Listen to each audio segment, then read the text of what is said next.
ကြာတဲ့ကြောဘလောက်ကောက်ကောင်းအချီမကောင်းရင်လက်ကားပါပဲနော်ဆိုင်ဖွင့်လို့ရတဲ့အထိကောင်းတဲ့အချီဆက်နည်းလေးကိုဒီဗီဒီယိုလေးမှာပြောပြပြီးတော့မှာဖြစ်ပါရဲ့ရှင်အားလုံးပဲလိုက်ပါကြည့်ကြအားပေးကြပါအောင်ရှင်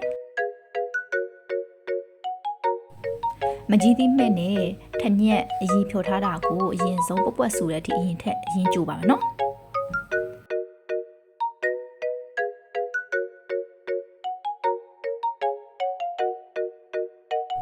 ပွက်ဆူလာပြီဆိုရင်ခန်းချင်သီးစော့ထည့်ပြီးတော့ထပ်ပြီးတော့ကြိုးပါအောင်မယ်နော်ခန်းချင်သီးစော့ထည့်ချင်တာကလေနည်းနည်းလေးအယောင်လေးကလည်းနည်းနည်းလေးအယောင်လေးလှချင်တာနဲ့ထည့်လိုက်တာပါရှင်မထည့်လည်းရရပေါ့နော်ပွက်ဆူလာပြီဆိုရင်မီးလေးခဏလျှော့ပြီးတော့ခဏပိတ်ထားပါမယ်နော်ဂျင်းကြက်သွန်ပြူငရုတ်သီးစိမ်းတို့ထောင်းထားတာကြီးထည့်ပါမယ်နော်ငရုတ်သီးကတော့ကိုအဆက်စားရင်စားနိုင်တဲ့လောက်ထည့်ထားပါမယ်နော်ပြီးပြီဆိုရင်အရသာအတွက်ငပြရီအချို့မော့စားထည့်ပါမယ်ရှင်ပြီးပြီဆိုရင်တော့မီးလေးနည်းနည်းဖွင့်ပြီးတော့ထပ်ပြီးတော့ကြိုးပါမယ်နော်